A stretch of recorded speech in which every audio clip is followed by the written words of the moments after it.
படிக்கலைங்க.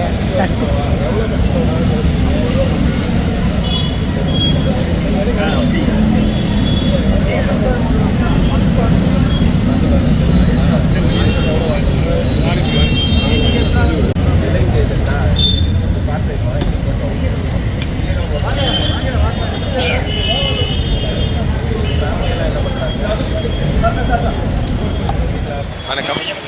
ஒன்றும் இல்லை, இது ஒரு திடீர் ஆய்வு வந்து உங்களுக்கு தெரிஞ்சிருக்கும். ஒவ்வொரு வாரமும் நம்ம குறைதீர்க்கும் நாள் கூட்டம் நடந்துட்டு இருக்குன்ட்டு நமக்கு இங்கே நிறைய குறைகள் எழுதி கொடுக்குறவங்க வந்து சில பேர் மாற்றுத்திறனாளிகளாக இருக்காங்க, சில பேர் ரொம்ப வயசானவங்களாக இருக்காங்க.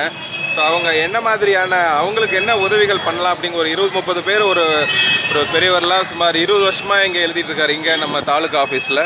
ஸோ அவங்க என்ன எதிர்கொள்கிறோம், அவங்களுக்கு என்ன பிரச்சனை இருக்குது, இல்லை அவங்களுக்கு ஏதாவது அரசினுடைய திட்டங்கள் ஏதாவது கொண்டு போய் சேர்க்கிறதா அப்படிங்கிறத இப்போ ஒருத்தர்கிட்ட பேசும்போது சொன்னாங்க. அவங்களோட 2 பொண்ணுமே வந்து ஒரு பொண்ணு MA, ஒரு பொண்ணு BA நம்ம MBM காலேஜில் படிச்சுட்டு இருக்கிறதா சொன்னார்.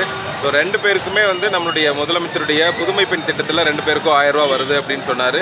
இப்போ LIC ஏஜென்ட்டாக இது ஒரு பார்ட் டைமாக திங்கக்கிழமை மட்டும் இங்கே வந்து பண்ணுறேன்னாங்க. இன்னொரு பெரியவர் ஒரு 20 வருஷமாக தாலுகா ஆஃபீஸ்லேயும் இங்கேயும் மனு எழுதிட்டு இருக்கோம் அப்படின்னு மாதிரி சொன்னார்.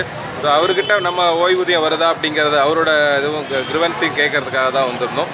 2-3 மாற்றுத்திறனாளிகளும் இந்த மனு எழுதுறது மட்டுமே முதன்மை வேலையாக வச்சு அவங்களோட வாழ்வாதாரத்துக்காக வச்சுருக்காங்க. ஸோ அதனால் சும்மா அவங்களோட இன்ட்ராக்ட் பண்ணுறதுக்காகவும் அரசினுடைய திட்டங்கள் அவங்களுக்கும், ஏன்னா உங்களுக்கு தெரியும் ஒவ்வொரு வாரமும் சுமார் 300லேருந்து 500 குறைதீர்க்கும் மனுக்கள் வந்து நமக்கு மாவட்ட ஆட்சியருக்கு வருது. இருந்தாலுமே கூட அந்த மனுக்களை எழுதி எடுக்கக்கூடிய மனிதர்களுக்கும் அரசினுடைய சேவைகளோ திட்டங்களோ கொண்டு போய் சேர்க்கப்படுகிறதா அப்படிங்கிறதுக்கான ஒரு சர்ப்ரைஸ் இன்ஸ்பெக்ஷனுக்காக தான் இது பண்ணோம். இன்னொரு விஷயமும் காவல்துறையோடு கலந்து ஆலோசனை செய்து இப்போ இங்கே வந்து ஒரு காலங்காலமாக வந்து இந்த மேம்பாலத்துக்கு அடியிலேயே உட்காந்து எழுதுகிற மாதிரி ஒரு பழக்கம் இருந்துகிட்ருக்கு. ஸோ இவங்களை மழை காலத்துலேயும் சரி இல்லை வெயில் காலத்துலேயும் சரி அவங்க பாதிக்கப்படாத வண்ணம் ஒரு பாதுகாப்பான இடம் அவங்க மனுக்களை எழுதி கொடுப்பதற்கும் ஏதாவது சாதகமான இடம் இருக்கா அப்படிங்கிறத மாவட்ட ஆட்சியர் அலுவலகத்துக்குள்ளார பார்த்துட்டு அதையும் முடிவு செய்யும்.